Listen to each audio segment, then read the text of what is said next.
How to make your travel goals happen. What about travel goals? What if your goal is to see the world? Again, we apply our steps, which means we look at the kind of travel that we want to accomplish, then work out a way to make it happen that is feasible considering our specific circumstances. So we start again with visualization. Picture the type of traveling you want to do. Know what it is you want to get from your traveling, and think about the different ways you can accomplish those broader goals.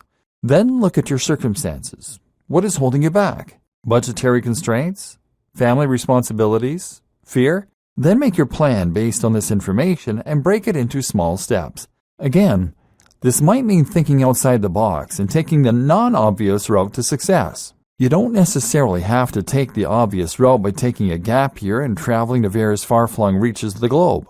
Perhaps you don't have the time or budget for that and would get just as much from traveling more locally.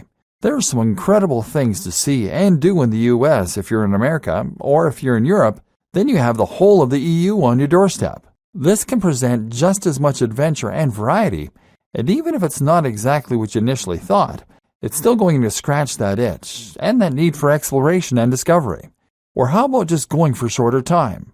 You can have a truly life-changing experience in just 3 or even 2 months, and you're much more likely to get a sabbatical lasting that long and be able to save the money.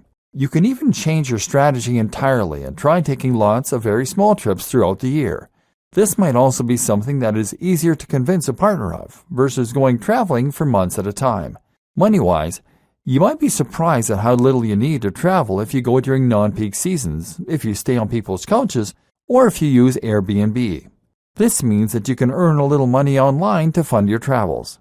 Or how about asking your current job if you can be sent abroad? If the business has branches all around the world, this may very well be viable. Likewise, there might be a role that involves travel, or you could just apply for a job that involves travel. That way, you travel while earning money and have a good explanation for your other half. And there's no reason you can't take your partner with you either, of course.